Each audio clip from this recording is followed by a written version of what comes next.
जय माता दी। हरे कृष्ण। आप सभी का दिन शुभ हो। प्रिय भक्तजनों, चैत्र मास महात्म्य की आज की कथा में आप सबका बहुत बहुत स्वागत है। नवरात्रि शुरू होने से पहले तक आपने चैत्र मास महात्म्य में देवी भागवत और श्रीमद् भागवत की जो भी कथाएं सुनी थी उन्हीं को अब हम आगे बढ़ाएंगे। लेकिन इस दौरान नवरात्रि के दिनों में भी हमारे चैनल पर चैत्र मास महात्म्य में देवी भागवत की कथाएं सुनाई गई थी। अगर आपने उन कथाओं को नहीं सुना है तो आज ही कम्युनिटी पोस्ट में और हम अपने व्हाट्सएप चैनल पर इन सभी कथाओं का लिंक भी आपके साथ शेयर कर देंगे, ताकि आपके जो भी अध्याय रह गए हैं वो आप जो नव दुर्गाएं हैं उनकी कथाओं के बाद में तुरंत बाद में ही जो अध्याय हमने सुनाए हैं वो आप सुन सकें। क्योंकि बार बार अगर हम उन्हीं कथाओं को लगातार सुनाएंगे तो ऐसे में आप में से बहुत सारे श्रोता जो कि बहुत ज़्यादा व्यस्त रहते हैं इन कथाओं को बार बार सुनना पसंद नहीं करेंगे। आप सबसे एक छोटा सा अनुरोध और है कि अगर आप हमारे चैनल पर कोई भी कथा सुनते हैं, अगर आपको मेरा ये प्रयास अच्छा लगता है, कथाएं पसंद आती हैं या कुछ सुझाव देना चाहते हैं तो सुझाव तो कमेंट बॉक्स में ज़रूर लिखा करें। लेकिन जिस तरह से आपको इन कथाओं का हर दिन इंतज़ार रहता है, मुझे भी आपके कमेंट्स का और वीडियो को लाइक करने का इंतज़ार रहता है। वीडियो को लाइक करने से बहुत ज़्यादा फ़र्क तो नहीं पड़ता, लेकिन हाँ इतना फ़र्क पड़ता है कि मेरा ये प्रयास ये कथाएँ आपको अच्छी लग रही हैं। आप लोग कथा सुनकर वीडियो को ऐसे ही छोड़ देते हैं, तो प्लीज़ आज से इन कथाओं को भी अपना प्यार वीडियो को लाइक करने के माध्यम से ज़रूर दीजिएगा। आज दिनांक है 27 मार्च और दिन है शुक्रवार, और आज है चैत्र मास के शुक्ल पक्ष की 9वीं और 10वीं तिथि। 9वीं तिथि आज सुबह 10:07 तक रहेगी, बाद में 10वीं तिथि प्रारंभ होगी और आज पुनर्वसु नक्षत्र दोपहर 3:24 तक रहेगा, बाद में पुष्य नक्षत्र प्रारंभ होगा। राहु काल सुबह 10:30 से दोपहर 12 बजे तक रहेगा। अगर आप रामनवमी आज मना रहे हैं या माँ सिद्धिदात्री की पूजा आज कर रहे हैं तो इनकी कथाएं भी हमारे चैनल पर सुनाई गई हैं, आप सुन सकते हैं। आज की कथाओं से पहले सुनिए घर में सुख समृद्धि अन्न और धन के भंडार भरने वाली सीता माता की कहानी। सभी प्रेम से बोलिए सीता मैया की जय। इस कहानी को सीता माता कहती थी और प्रभु श्री राम सुना करते थे। एक दिन श्री राम भगवान को किसी काम के लिए बाहर जाना पड़ा तो सीता माता कहने लगी कि भगवान, मेरा तो 12 वर्ष का नित्यनेम है, अब आप बाहर जाएंगे तो मैं अपनी कहानी किसे सुनाऊंगी। तब श्री राम ने कहा कि सीते, आप कुएं की पाल पर जाकर बैठ जाना और वहाँ पर जो भी औरतें पानी भरने आएंगी उन्हें अपनी कहानी सुना दिया करना। सीता माता कुएं की पाल पर जाकर बैठ गई। तभी एक स्त्री आई। उसने रेशम की जरी की साड़ी पहन रखी थी और सोने का घड़ा ले रखा था। सीता माता उसे देखकर कहने लगी, बहन, मेरा 12 वर्ष का नित्यनेम सुन लो। पर वह स्त्री बोली कि मैं तुम्हारा नित्यनेम सुनूंगी तो मुझे तो घर जाने में देर हो जाएगी और मेरी सास मुझसे झगड़ा करेगी। इसलिए उसने कहानी नहीं सुनी और अपने घर चली गई। लेकिन उसके घर जाते ही उसकी रेशम जरी की साड़ी फट गई। सोने का घड़ा मिट्टी के घड़े में बदल गया। सासू ने देखा तो पूछा, अरे बहू, ये किसका दोष अपने सिर लेकर आ गई है। बहू बोली, माँ जी, कुएं पर एक औरत बैठी थी। उसने अपनी कहानी सुनने के लिए कहा, लेकिन मैंने नहीं सुनी। शायद उसी का ये फल मुझे मिला है। बहू की बात सुनकर अगले दिन वही साड़ी और वही घड़ा लेकर सास कुएं की पाल पर गई। सास को वहीं पर सीता माता बैठी मिली तो माता सीता ने कहा, बहन, मेरी कहानी सुन लीजिए। सासू बोली, एक बार छोड़, मैं तो 4 बार कहानी सुन लूँगी। तब सीता माता बोली, राम आए लक्ष्मण आए, देश के पुजारी आए, नित नेम का नेम लाए, आओ राम बैठो राम, तपी रसोई जीमो राम, माखन मिश्री खाओ राम, दूध पताशा पियो राम, सूत के पलका मोठो राम, शाल दुशाला पोठो राम, शाल दुशाला ओढ़ो राम, जब बोलूं राम ही राम, राम सवारे सबके काम, खाली घर भंडार भरेंगे, सबका बेड़ा पार करेंगे, श्री राम जय जय राम। सासू बोली, बहन, कहानी तो बहुत अच्छी लगी। फिर कहानी सुनकर सासू घर चली गई और उसकी साड़ी फिर से रेशम जरी की बन गई। मिट्टी का घड़ा भी फिर वापस से सोने के घड़े में बदल गया। बहू ने देखा तो कहने लगी, सासू माँ, आपने ये सब कैसे किया। सासू बोली, बहू, तू दोष लगा कर आई थी और मैं अब दोष उतार कर आ रही हूँ। बहू ने पूछा कि माँ जी, वह कुएं वाली स्त्री कौन है? सासू ने बताया कि वह तो सीता माता थी। वो पुराने से नया कर देती हैं, खाली घर में भंडार भर देती हैं। वह लक्ष्मी जी का वास घर में कर देती हैं और मनुष्य की जो भी इच्छा हो उसे पूर्ण कर देती हैं। बहू बोली, माँ जी, फिर तो ऐसी कहानी मुझे भी सुना दो। सास बोली कि ठीक है, तुम भी सुनो। फिर सास ने कहानी शुरू की।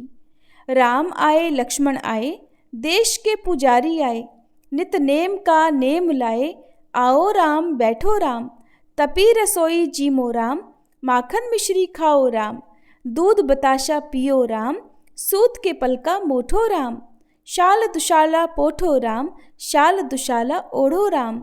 जब बोलूं राम ही राम, राम सवारे सबके काम, खाली घर भंडार भरेंगे, सबका बेड़ा पार करेंगे, बोलो श्री राम जय जय राम। कहानी सुनकर बहू बोली, माँ जी, कहानी तो बहुत अच्छी है। सासू ने कहा, ठीक है, अब से हम इस कहानी को रोज किया करेंगे। अब सास बहू रोज सवेरे उठती, नहाती धोती और पूजा करने के बाद नित नेम की सीता माता की कहानी कहती। एक दिन की बात है, उनके यहाँ पड़ोस की एक औरत आई और बोली कि बहन, जरा सी आँच तो देना। तो बहू बोली कि आँच तो अभी हमने जलाई ही नहीं। पड़ोसन बोली, तो फिर तुम सुबह 4 बजे से उठकर क्या कर रही हो?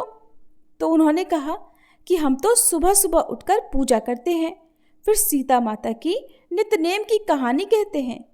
पड़ोसन ने उनकी बात सुनकर फिर कहा कि सीता माता की कहानी कहने से तुम्हें क्या मिला? तब वे दोनों बोली कि सीता माता की कहानी कहने से घर में भंडार भर जाते हैं, सारे काम पूर्ण हो जाते हैं, मन की इच्छा भी पूरी होती है।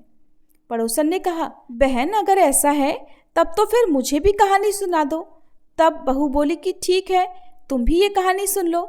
राम आए लक्ष्मण आए, देश के पुजारी आए, नित नेम का नेम लाए, आओ राम बैठो राम, तपी रसोई जीमो राम, माखन मिश्री खाओ राम, दूध बताशा पियो राम, सूत के पलका मोठो राम, शाल दुशाला पोठो राम, शाल दुशाला ओढ़ो राम।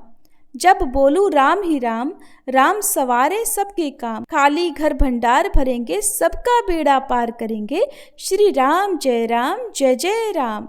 पड़ोसन ने इस कहानी को सुना तो कहने लगी, बहन, कहानी तो बहुत अच्छी लगी। अब वह पड़ोसन भी नितनेम सीता माता की कहानी कहने लगी।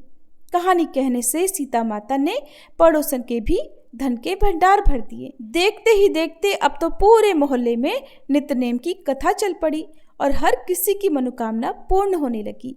हे सीता माता, जैसे आपने उन सभी के भंडार भरे, वैसे ही हमारे भी भरना। कहानी कहने वाले, सुनने वाले और हुंकार भरने वाले सबके भरना। सभी प्रेम से बोलिए, सीता मैया की जय। अब सुनिए चैत्र मास महात्म्य में देवी भागवत की आज की कथा। व्यास जी कहते हैं, महाबली चंड और मुंड बड़े शूरवीर थे। शुंभ की ऐसी आज्ञा पाकर वे विशाल सेना को साथ लेकर जहां जगदम्बा विराजमान थी वहां जा धमके। उन्हें देखकर महान पराक्रमी चंड और मुंड शांतिपूर्वक उनसे कहने लगे, देवी, तुम क्या देवताओं की शक्ति कुंठित करने वाले शुंभ और इंद्र विजयी उग्र स्वभाव वाले निशुंभ को नहीं जानती? सुंदरी, तुम इस समय अकेली हो, केवल सिंह तुम्हारी सवारी का काम दे रहा है। दुर्बुद्धे, इस स्थिति में भी तुम सब प्रकार की सेनाओं से संपन्न शुंभ को जीतने की इच्छा कर रही हो। क्या कोई भी स्त्री या पुरुष तुम्हें उत्तम परामर्श देने वाला नहीं मिला? देवता तो तुम्हारा ही विनाश करने के लिए तुम्हें प्रेरित कर रहे हैं। तनवंगी, तुम्हें अपने और शत्रु पक्ष के बल के विषय में विचार करके ही कुछ कार्य करना चाहिए। 18 भुजाएं होने के कारण जो तुम इतना अभिमान करती हो, ये बिल्कुल व्यर्थ है। शुंभ युद्ध में बड़े कुशल हैं, उन्होंने देवताओं को परास्त कर रखा है। भला उनके सामने इन व्यर्थ की बहुत सी भुजाओं से या फिर श्रमदायी आयुधों से तुम्हारा कौन सा प्रयोजन सिद्ध हो सकता है? इस अवसर पर ऐरावत की सूंड काट डालने वाले, हाथियों को विदीर्ण करने में कुशल तथा देवताओं को हरा देने वाले महाराज शुंभ का मनोरथ पूर्ण करना ही तुम्हारा परम कर्तव्य है। कांते, तुम व्यर्थ गर्व करती हो, हमारे प्रिय वचन का अनुमोदन करो। विशाल लोचने, यही करने में तुम्हारा हित है। यही कार्य तुम्हारे लिए सुखदायी एवं दुख का नाश करने वाला है। दैत्यराज शुंभ को संग्राम में कोई भी नहीं जीत सकता। वे देवताओं के घोर शत्रु हैं, इसलिए स्वयं न आकर देवतागण उनके समक्ष तुम्हें प्रेरित कर रहे हैं। ये देवता बड़े मीठे वचन बोलते हैं और तुम इनके वाकजाल में फंस गई हो। इनकी शिक्षा के रग रग में स्वार्थ ही भरा है, इससे तुम्हें महान क्लेश भोगना पड़ेगा। स्वार्थवश मित्रता करने वाले को छोड़कर धार्मिक मित्र का ही अवलंबन करना चाहिए। देवता तो बड़े स्वार्थी हैं और मैंने तुमसे ये बात बिल्कुल सच्ची कही है। इस समय महाराज शुंभ के हाथ में विजयश्री है। अखिल भूमंडल के ये स्वामी हैं। देवताओं पर भी इनका अधिकार है। ये बड़े सुंदर, सुयोग, शूरवीर और रस शास्त्र के विशेषज्ञ हैं। तुम इनकी सेवा में उपस्थित हो जाओ। महाराज शुंभ की आज्ञा से संपूर्ण लोकों की संपत्ति भोगने का सुअवसर सहज ही तुम्हें प्राप्त होगा। तुम भली भांति विचार करके इन सुयोगी स्वामी को पति बनाने का लाभ हाथ से मत जाने दो। व्यास जी कहते हैं, इस प्रकार चंड अपना अभिप्राय व्यक्त कर गया। उसकी बात सुनकर भगवती जगदम्बा मेघ की भांति गंभीर वाणी में गरज उठी और बोली, अरे धूर्त, तू यहां से हट जा। क्यों कपटपूर्ण व्यर्थ की बातें बक रहा है? विष्णु और शंकर आदि को छोड़कर मैं दानव शुंभ को क्यों पति बनाऊं? मैं किसी को भी अपना पति नहीं बनाना चाहती और न किसी पति से मेरा कोई काम ही है। अरे सुन, संपूर्ण जगत मेरा ही शासन मानता है। मैंने असंख्य शुंभ निशुंभ देखे हैं। इससे पूर्व सैकड़ों दैत्यों और दानवों को भी मैं मृत्यु के घाट उतार चुकी हूँ। प्रत्येक युग में देवताओं और दानवों के बहुतेरे समाज मेरे सामने ही काल के गाल में चले गए, अब भी जा रहे हैं और आगे भी जाएंगे। इस समय दैत्य वंश का संहार करने वाला काल ही यहाँ उपस्थित है। अपने वंश की रक्षा करने के लिए तू जो प्रयत्न कर रहा है ये बिल्कुल व्यर्थ है। महामते, तू वीर धर्म की रक्षा के लिए युद्ध करने में तत्पर हो जा। भावी मृत्यु को कोई नहीं हटा सकता। शुंभ निशुंभ तथा अन्य जो भी तेरे बंधु बांधव हैं, वे अभी थोड़े समय के पश्चात तेरे अनुगामी बनेंगे और मैं अब बारी बारी से संपूर्ण दैत्यों का संहार कर डालूंगी। मूर्ख, विषाद मत कर। युद्ध करना ही तेरे लिए समुचित है। मेरे हाथों तेरा वध हो जाने के पश्चात तेरा भाई भी काल के मुख में जाने वाला है। इसके बाद शुंभ निशुंभ और मदोन्मत्त रक्तबीज भी प्राणों से हाथ धो बैठेंगे। अन्य भी जितने दानव हैं, मैं उन सबका सम्रांगण में वध करूंगी। इसके बाद अपने स्थान पर चली जाऊंगी। अब तू रह या फिर शीघ्र यहां से भाग जा। अगर यहाँ रहेगा तो तुरंत अस्त्र हाथ में लेकर मेरे साथ लड़ने के लिए तैयार हो जा। क्यों व्यर्थ की बातें बक रहा है? अरे ऐसी बातें तो कायर जनों को ही प्रिय होती हैं। व्यास जी कहते हैं, देवी के यों उत्तेजित करने पर चंड और मुंड के क्रोध की सीमा नहीं रही। बल के अभिमान में चूर रहने वाले उन दानवों ने तुरंत धनुष टंकारना आरंभ कर दिया। फिर तो देवी ने भी शंख बजाया, जिसकी तुमुल ध्वनि से 10 दिशाएं गूंज उठी। महाबली सिंह भी क्रोध में भरकर गरज उठा। उस गर्जन से इंद्र आदि देवताओं, मुनियों, यक्षों, गंधर्वों, सिद्धों, साध्यों और किन्नरों के हृदय में प्रसन्नता छा गई। इसके बाद देवी का चंड और मुंड के साथ परस्पर युद्ध आरंभ हो गया। कातरों को भयभीत करने वाले उस युद्ध में गदा, तलवार और बाण आदि विविध आयुध चलने लगे। देवी अपने चमचमाते हुए बाणों से चंड के तीरों को काटने लगी। साथ ही उन्होंने सर्पों की तुलना करने वाले बाण चलाने आरंभ कर दिए। उस समय देवी के बाणों से आकाश इस प्रकार छा गया मानो वर्षा होने के बाद किसानों के लिए कष्टप्रद पतंगे चारों ओर फैल गए हों। अब तो मुंड भी सैनिकों को साथ लेकर युद्ध भूमि में आ गया। उसकी आकृति बड़ी भयंकर थी। उसने रोष में भरकर बाण चलाने आरंभ कर दिए। महान बाण जाल देखकर देवी के मन में भारी क्रोध उत्पन्न हो गया। रोष के कारण उनके मुख की आकृति ऐसी हो गई मानो काली घटा हो। उनके केले के फूल के समान विशाल नेत्र थे, टेढ़ी भौहें थी, यों वे काली वेश में विराजने लगी। उन्होंने बाघ का चर्म पहन रखा था। वे हाथी के चर्म की चादर से सुशोभित थी। उनका वक्ष स्थल नरमुंडों की माला से अलंकृत था। उधर ऐसा था मानो बिना जल की बावली हो। खटवांग, तलवार और पाश धारण करने वाली काली इतनी डरावनी जान पड़ती थी मानो दूसरी काल रात्रि का ही प्रादुर्भाव हो गया हो। उनका विशाल मुख था। वे बारंबार अपनी जीभ लपलपा रही थी। उनकी मोटी मोटी जांघें थी। उनके द्वारा असुर काल के ग्रास बनने लगे। क्रोध में भरकर काली पराक्रमी असुरों को हाथ में पकड़ती और उन्हें मुख में डालकर दांतों से चूर चूर कर देती। वे घंटा और सवारों सहित हाथियों को पकड़कर मुख में डालने लगी, साथ ही अट्टहास करने लगती थी। ऐसे ही सारथी सहित घोड़ों और रथों को भी मुख में डालकर वे अपने दांतों से चबाने लगी। अब चंड और मुंड अपनी सेना का यो संहार होते देखकर बाणों की अनवरत वृष्टि से काली को ढकने के प्रयास में लग गए। चंड का चक्र सूर्य के समान तेजस्वी था। सुदर्शन चक्र के समान उसमें शक्ति थी। चंड ने तुरंत देवी पर अपना वह चक्र चला दिया। वह बार बार गरजने लगा। उसे गरजते देखकर काली ने एक बाण चला दिया। अब उस बाण के प्रभाव से चंड का चक्र, जो कि सूर्य के समान तेजस्वी और सुदर्शन चक्र की तुलना करने वाला था, टूक टूक होकर गिर पड़ा। साथ ही तीखे तीरों से काली ने चंड पर भी चोट की। देवी के बाणों से अत्यंत व्यथित होने के कारण वह मूर्छित होकर भूमि पर पड़ गया। अपने भाई को धराशायी देखकर मुंड का मन शुद्ध हो उठा। वह रोष में भरकर काली के ऊपर बाण बरसाने लगा। उसकी बाण वर्षा बड़ी ही भयंकर थी, लेकिन देवी ने इशिकास्त्र का प्रयोग करके क्षण भर में ही उसके सारे बाण काट डाले। फिर अर्धचंद्राकार बाण से मुंड पर आघात किया। हालांकि मुंड महान बलशाली था, फिर भी देवी के इस बाण की चोट को वह सह नहीं सका और वह तुरंत ही भूमि पर लौट गया। उस समय दानवी सेना में बड़े जोर से हाहाकार मच गया। आकाश में रहने वाले संपूर्ण देवता शांत होकर आनंद मनाने लगे। उधर कुछ ही देर में मूर्छा दूर होने पर चंड ने एक विशाल गदा अपने दाहिने हाथ में उठाई और तुरंत उससे देवी पर प्रहार किया। देवी ने चंड के गदाघात को रोककर बाणपाश का प्रयोग किया, जिससे वह दानव बंध गया। भाई को बंधा देख कवच पहने हुए मुंड हाथ में दृढ़ शक्ति लेकर आ गया। उसे देखकर देवी ने उसे भी बांधने की व्यवस्था कर दी, इसलिए वह दूसरा भाई भी बंध गया। चंड और मुंड दोनों दानवों को खरहे की भांति गले में रस्सी डालकर लिए हुए हाथ से विलास करती हुई काली भगवती जगदम्बा के पास आई। आकर बोली, प्रिय, इन दोनों पशुओं को लो। युद्ध में बड़ी कठिनता से परास्त होने वाले इन दोनों दानवों को संग्राम रूपी यज्ञ में बलि देने के लिए मैं लेकर आई हूँ। भगवती जगदम्बा ने देखा चंड और मुंड काली के प्रयास से उपस्थित थे। उनकी ऐसी दीनहीन दशा थी मानो सियार हों। भगवती ने मधुर वचनों में काली से कहा, रणप्रिय, तुम बड़ी विदुषी हो। शीघ्र ही देवताओं का कार्य सिद्ध करना तुम्हारा परम कर्तव्य है।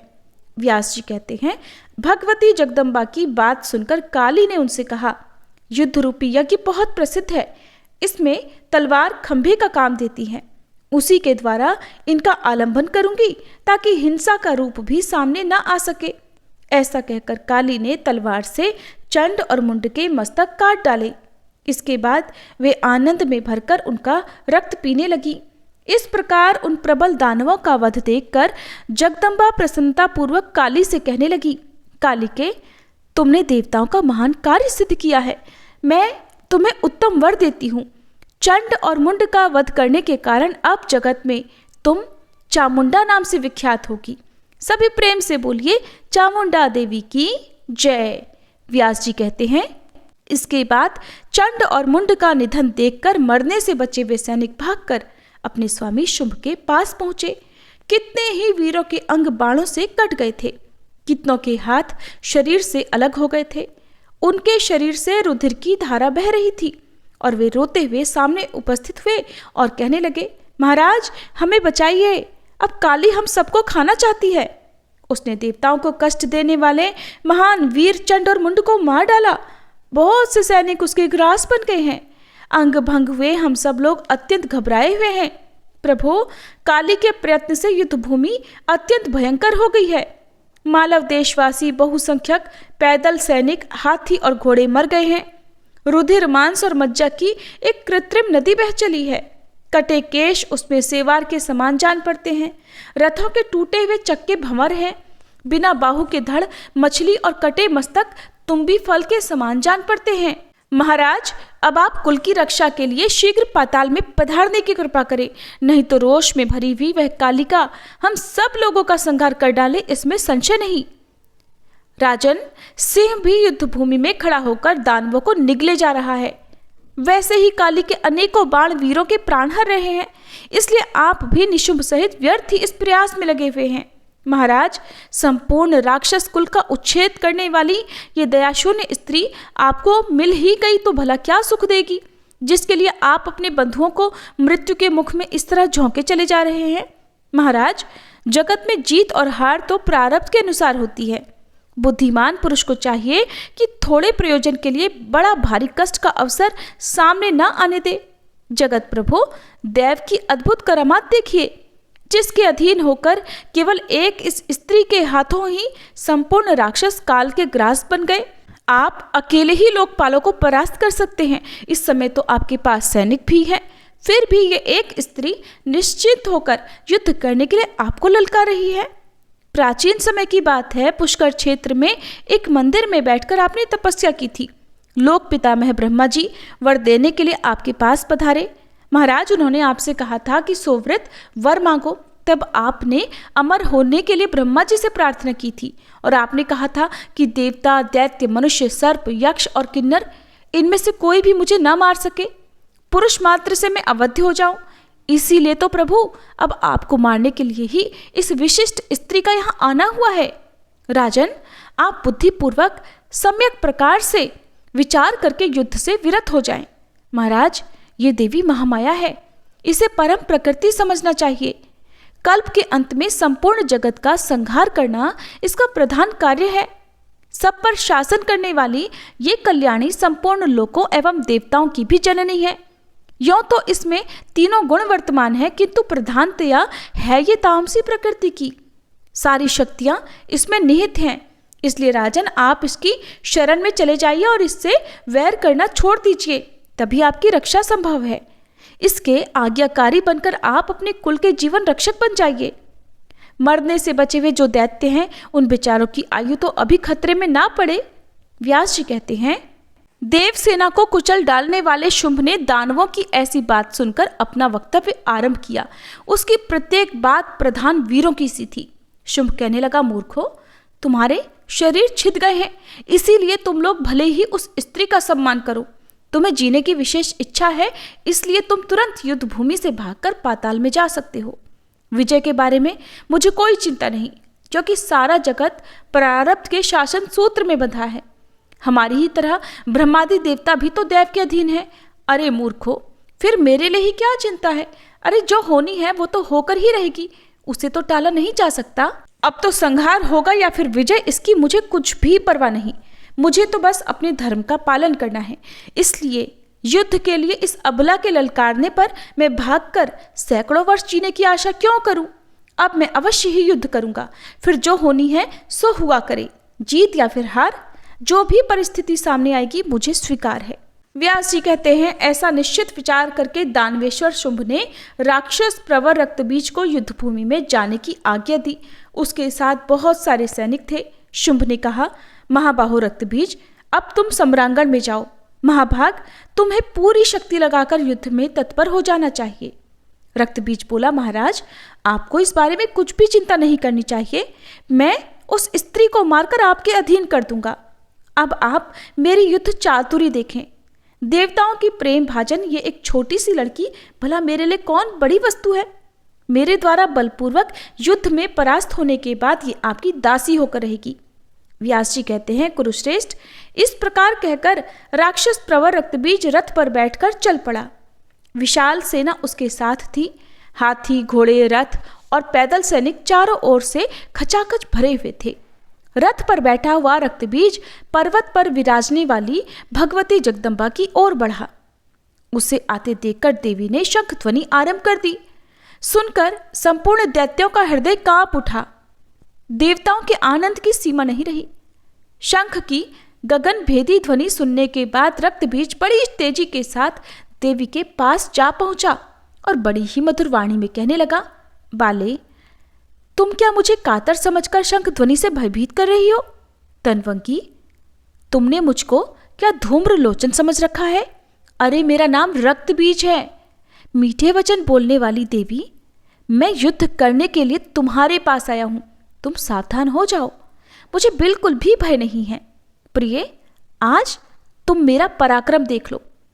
अब तक तुम्हारे सामने जितने कायर आ चुके हैं, मैं उनकी श्रेणी में नहीं हूं। तुम इच्छानुसार मुझसे युद्ध कर सकती हो। व्यास जी कहते हैं, इस प्रकार रक्तबीज कहकर जगदम्बा के सामने चुपचाप खड़ा हो गया और उसकी बातें सुनकर चामुंडा, कालिका और अंबिका ठठाकर हंसने लगी। जय माता दी। आज का प्रसंग यहीं समाप्त हुआ। इसके आगे जो कुछ हुआ उसका वृतांत आप सभी कल के अध्याय में सुनना मत भूलिएगा। नवरात्रि से पहले आपने श्रीमद् भागवत जी की जो कथा सुनी थी, उसी क्रम में अब आगे की कथा आज से सुनिए।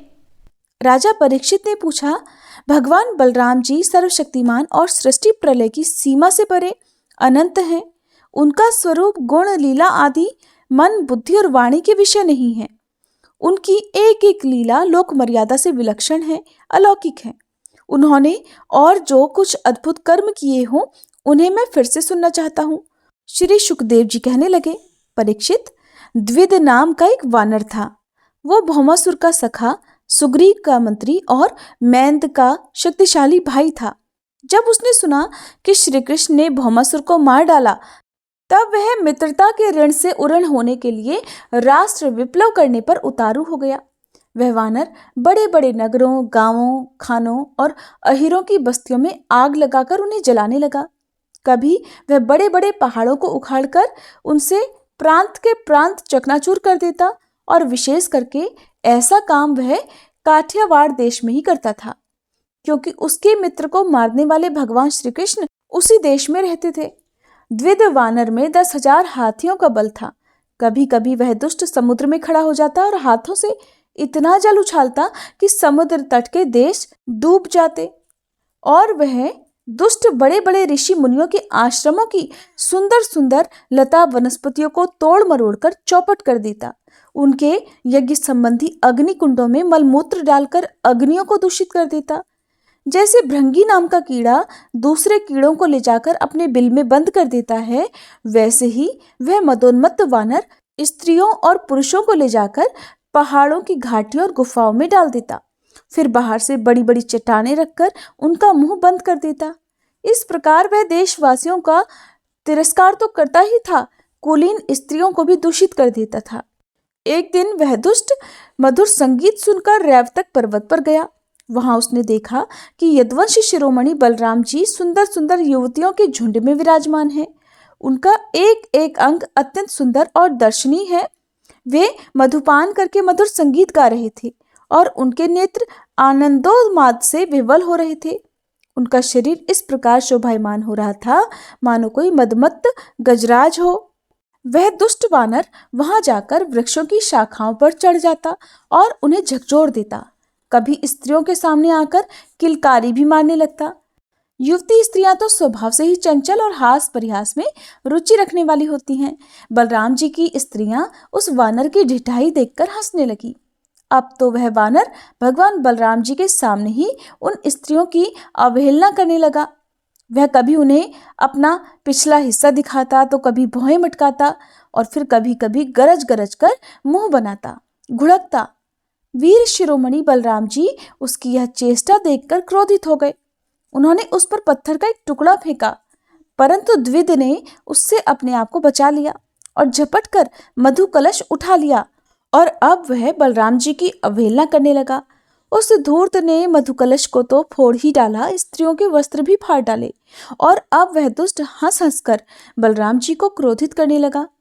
परीक्षित, जब इस प्रकार बलवान और मदोन्मत्त द्विद बलराम जी को नीचा दिखाने लगा और उनका घोर तिरस्कार करने लगा, तब उन्होंने उसकी ढिठाई देखकर और उसके द्वारा सताए हुए देशों की दुर्दशा पर विचार करके उस शत्रु को मार डालने की इच्छा से क्रोधपूर्वक अपना हल मूसल उठा लिया। द्विद भी बड़ा बलवान था। उसने अपने एक ही हाथ से शाल का पेड़ उखाड़ लिया और बड़ी तेजी से दौड़कर बलराम जी के सिर पर उसे दे मारा। भगवान बलराम पर्वत की तरह अविचल खड़े रहे। उन्होंने अपने हाथ से उस वृक्ष को सिर पर गिरते गिरते पकड़ लिया और अपने सुनंद नामक मूसल से उस पर प्रहार कर दिया। मूसल लगने से द्विद का मस्तक फट गया और उससे खून की धारा बहने लगी। उस समय उसकी ऐसी शोभा हुई मानो किसी पर्वत से गेरू का सोता बह रहा हो। परंतु द्विद ने अपने सिर फटने की कोई परवाह नहीं की। उसने क्रोधित होकर एक दूसरा वृक्ष उखाड़ लिया और उसे झाड़ झूड़कर बिना पत्ते का कर दिया और फिर उससे बलराम जी पर जोर का प्रहार किया। बलराम जी ने उस वृक्ष के सैकड़ों टुकड़े कर दिए। इसके बाद द्विद ने बड़े क्रोध से दूसरा वृक्ष चलाया, किंतु भगवान ने उसे भी छिन्न भिन्न कर दिया। इस प्रकार वह उनसे युद्ध करता रहा। एक वृक्ष के टूट जाने पर दूसरा वृक्ष वह उखाड़ता और उससे प्रहार करने का प्रयास करता। इस तरह सब ओर से वृक्ष उखाड़ उखाड़ कर लड़ते लड़ते उसने सारे वन को ही वृक्षहीन कर दिया। वृक्ष न रहे तब द्विद का क्रोध और भी बढ़ गया और वह बहुत चिढ़कर बलराम जी के ऊपर बड़ी बड़ी चट्टानों की वर्षा करने लगा। परंतु भगवान बलराम जी ने अपने मूसल से उन सभी चट्टानों को खेल खेल में ही चकनाचूर कर दिया। अंत में कपिराज द्विद अपनी ताड़ के समान लंबी बाहों से घूंसा बांधकर बलराम जी की ओर झपटा और पास जाकर उसने उनकी छाती पर प्रहार कर दिया। अब यदुवंशी शिरोमणि बलराम जी ने हल और मूसल अलग रख दिए और वह क्रोधित होकर दोनों हाथों से उसके हंसली पर प्रहार करने लगे, जिससे वह वानर खून उगलता हुआ धरती पर गिर पड़ा। परीक्षित, आंधी आने पर जैसे जल में डोंगी यानी छोटी नाव डगमगाने लगती है, वैसे ही उसके गिरने से बड़े बड़े वृक्षों और चोटियों के साथ सारा पर्वत हिल गया। आकाश में देवतागण जय जय, सिद्धलोग नमो नमः और बड़े बड़े ऋषि मुनि साधु साधु के नारे लगाने और बलराम जी पर पुष्पों की वर्षा करने लगे। परीक्षित, द्विद ने संसार में बड़ा उपद्रव मचा रखा था, इसलिए भगवान बलराम जी ने उसे इस प्रकार मार डाला और फिर वे द्वारकापुरी में लौट आए। उस समय सभी पुरजन परिजन भगवान बलराम जी की प्रशंसा कर रहे थे। श्री सुखदेव जी कहते हैं, परीक्षित, अब भगवान श्री कृष्ण के पुत्र सांब के विवाह का भी वर्णन सुनो। परीक्षित, जामवंती नंदन सांब अकेले ही बहुत बड़े बड़े वीरों पर विजय प्राप्त करने वाले थे। वे स्वयंवर में स्थित दुर्योधन की कन्या लक्ष्मणा को हर लाए।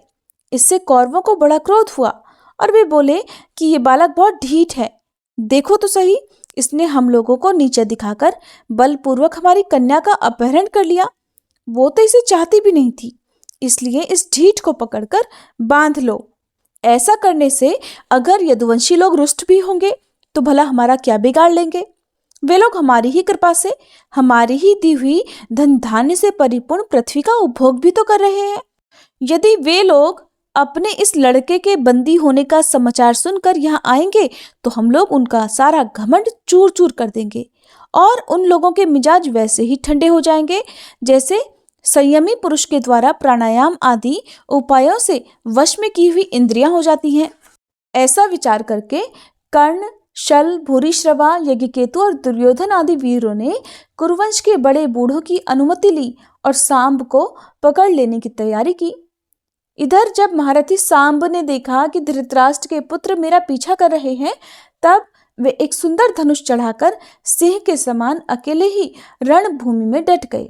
इधर कर्ण को मुखिया बनाकर कौरव वीर धनुष चढ़ाए हुए सांब के पास आ पहुंचे और क्रोध में भरकर उनको पकड़ लेने की इच्छा से खड़ा रहे इस प्रकार ललकारते हुए बाणों की वर्षा करने लगे।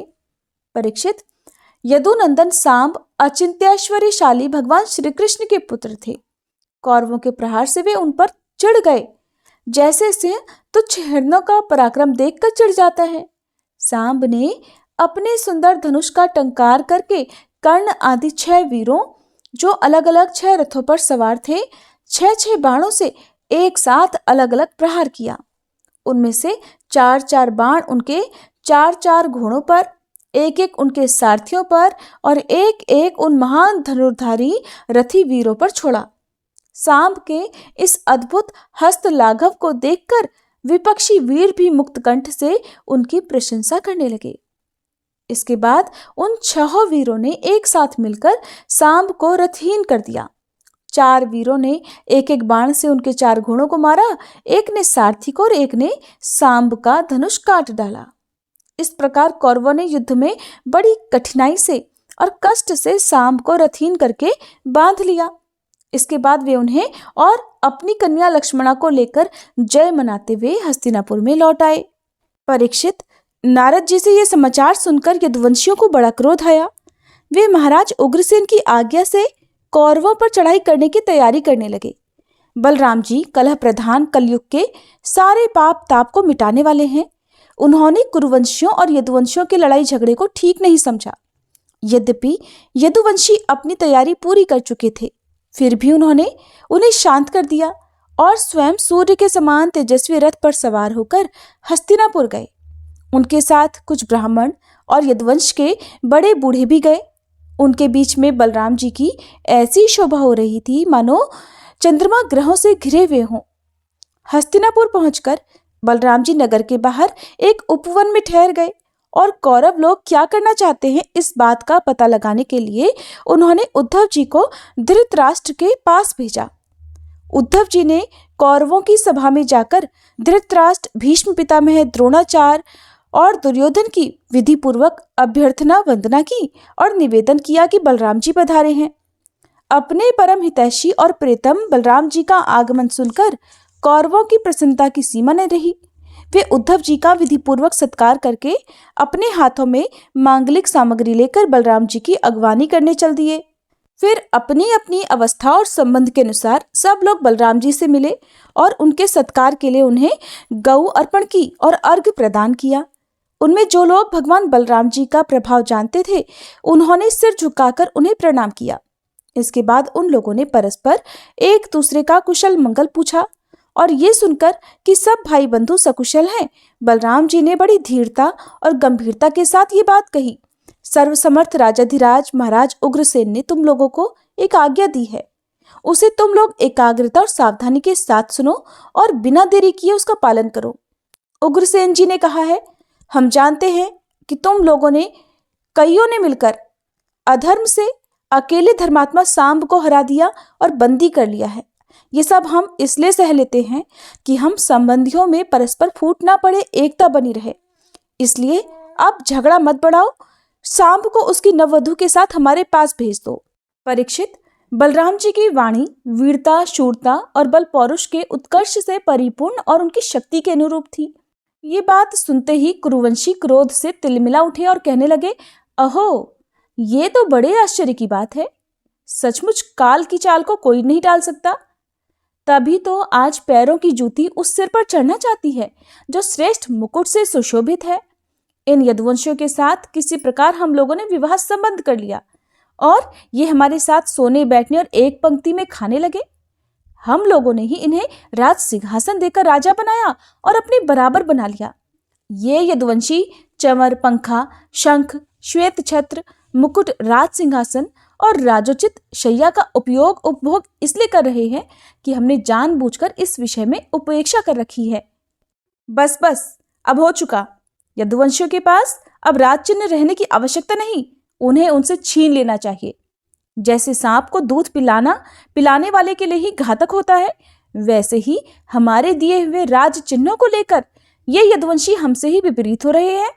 देखो तो भला, हमारी ही कृपा प्रसाद से तो इनकी बढ़ती हुई और अब ये निर्लज्ज होकर हम ही पर हुक्म चलाने चले हैं। शोक है। जैसे सिंह का ग्रास कभी भेड़ा नहीं छीन सकता, वैसे ही यदि भीष्म, द्रोण, अर्जुन आदि कौरव वीर जानबूझकर ना छोड़ दें, ना दे दें, तो स्वयं देवराज इंद्र भी किसी वस्तु का उपभोग कैसे कर सकते हैं। श्री सुखदेव जी कहते हैं, परीक्षित, कुरुवंशी अपनी कुलीनता, बांधवों, परिवार वालों के बल और धन संपत्ति के घमंड में चूर हो रहे थे। उन्होंने साधारण शिष्टाचार की भी परवाह नहीं की और वे भगवान बलराम जी को इस प्रकार दुर्वचन कहकर हस्तिनापुर लौट गए। बलराम जी ने कौरवों की दुष्टता, अशिष्टता देखी और उनके दुर्वचन भी सुने। अब उनका चेहरा क्रोध से तमतमा उठा। उस समय उनकी ओर देखा तक नहीं जाता था। वे बार बार जोर जोर से हंसकर कहने लगे, सच है, जिन दुष्टों को अपनी कुलीनता, बल पौरुष और धन का घमंड हो जाता है, वे शांति नहीं चाहते। उनको दमन करने का, रास्ते पर लाने का उपाय समझाना बुझाना नहीं, बल्कि दंड देना है। ठीक वैसे ही जैसे पशुओं को ठीक करने के लिए डंडे का प्रयोग आवश्यक होता है। भला देखो तो सही, सारे यदुवंशी और श्री कृष्ण भी क्रोध से भरकर लड़ाई के लिए तैयार हो रहे थे। मैं उन्हें धीरे धीरे समझा बुझाकर इन लोगों को शांत करने के लिए, सुलह करने के लिए यहाँ आया। फिर भी ये मूर्ख ऐसी धृष्टता कर रहे हैं। इन्हें शांति प्यारी नहीं, कलह प्यारी है। और ये इतने घमंडी हो रहे हैं कि बार बार मेरा तिरस्कार करके गालियां बक गए हैं। ठीक है भाई, ठीक है। पृथ्वी के राजाओं की तो बात ही क्या। त्रिलोकी के स्वामी इंद्र आदि लोकपाल जिनकी आज्ञा का पालन करते हैं, वे उग्रसेन राजाधिराज नहीं हैं। वे तो केवल भोज, वृष्णि और अंधक वंशी यादवों के ही स्वामी हैं, जो सुधर्मा सभा को अधिकार में करके उसमें विराजते हैं और जो देवताओं के वृक्ष पारिजात को उखाड़ कर ले आते हैं और उसका उपभोग करते हैं। वे भगवान श्री कृष्ण भी राज सिंहासन के अधिकारी नहीं हैं।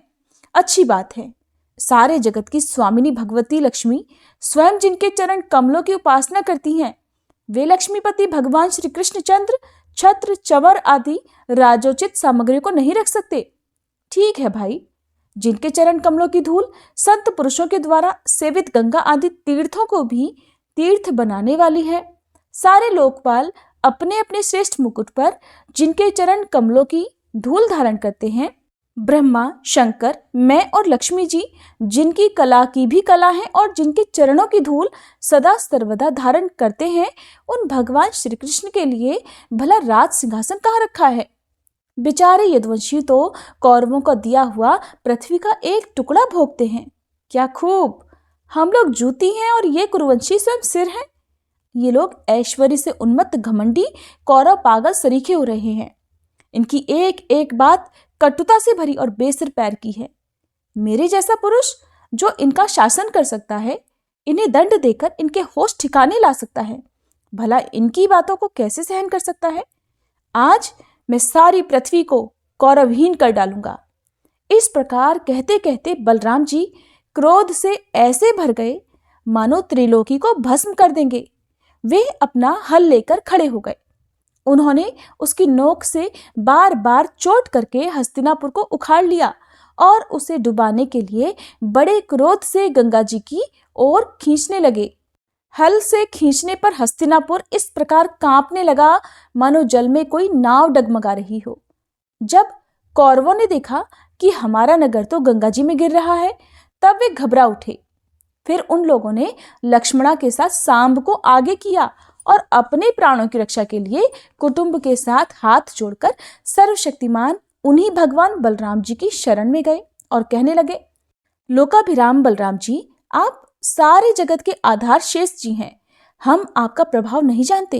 प्रभु, हम लोग मूढ़ हो रहे हैं, हमारी बुद्धि बिगड़ गई है, इसलिए आप हम लोगों का अपराध क्षमा कर दीजिए। आप जगत की स्थिति, उत्पत्ति और प्रलय के एकमात्र कारण हैं और स्वयं निराधार स्थित हैं। सर्वशक्तिमान प्रभु, बड़े बड़े ऋषि मुनि कहते हैं कि आप खिलाड़ी हैं और ये सब के सब लोग आपके खिलौने हैं। हे अनंत, आपके सहस्त्र सहस्त्र सिर हैं और आप खेल खेल में ही इस भूमंडल को अपने सिर पर रखे रहते हैं।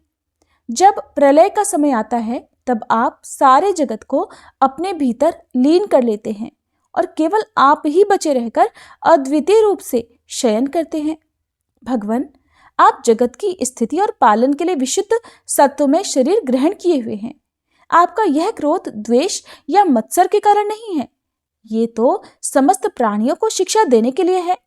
हे अविनाशी भगवान, आपको हम नमस्कार करते हैं। समस्त विश्व के रचयिता देव, हम आपको बार बार नमस्कार करते हैं। हम आपकी शरण में हैं। आप कृपा करके हमारी रक्षा कीजिए।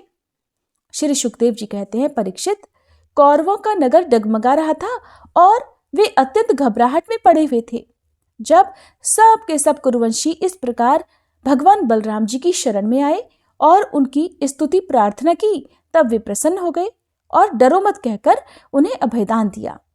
परीक्षित, दुर्योधन अपनी पुत्री लक्ष्मणा से बड़ा प्रेम करता था। उसने दहेज में 60 वर्ष के 1200 हाथी, 10,000 घोड़े, सूर्य के समान चमकते हुए सोने के 6,000 रथ और सोने के हार पहनी हुई 1,000 दासियां दी। यदुवंशी शिरोमणि भगवान बलराम जी ने यह सब दहेज स्वीकार किया और नव दंपति लक्ष्मणा और सांब के साथ कौरवों का अभिनंदन स्वीकार करके द्वारका की यात्रा की। अब बलराम जी द्वारकापुरी में पहुंचे और अपने प्रेमी तथा समाचार जानने के लिए उत्सुक बंधु बांधवों से मिले। उन्होंने यदुवंशियों की भरी सभा में अपना वह चरित्र सुनाया जो हस्तिनापुर में उन्होंने कौरवों के साथ किया था। परीक्षित, ये हस्तिनापुर आज भी दक्षिण की ओर ऊंचा और गंगा जी की ओर को झुका हुआ है और इस प्रकार यह भगवान बलराम जी के पराक्रम की सूचना दे रहा है। हरे कृष्णा। आज का अध्याय समाप्त हुआ।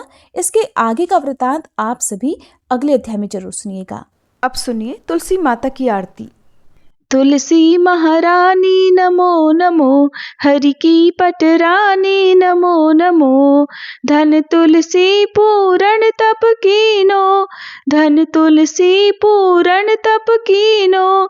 शालिग्राम बनी पटरानी नमो नमो, तुलसी महारानी नमो नमो। जाके पत्र मंजरी कोमल, जाके पत्र मंजरी कोमल। श्रीपति कमल चरण लपटानी नमो नमो, तुलसी महारानी नमो नमो। धूप दीप नैवेद्य आरती, धूप दीप नैवेद्य आरती। पुष्पन की वर्षा वर्षानी नमो नमो, तुलसी महारानी नमो नमो। 56 भोग 3600 व्यंजन, 56 भोग 3600 व्यंजन। बिन तुलसी हरि एक न मानी नमो नमो, बिन तुलसी हरि एक न मानी नमो नमो। तुलसी महारानी नमो नमो। सभी सखी मैया तेरो यश गावे, सभी सखी मैया तेरो यश गावे। भक्ति दान दीजे महारानी नमो नमो, तुलसी महारानी नमो नमो। हरि की पटरानी नमो नमो, तुलसी महारानी नमो नमो। तुलसी मैया की जय।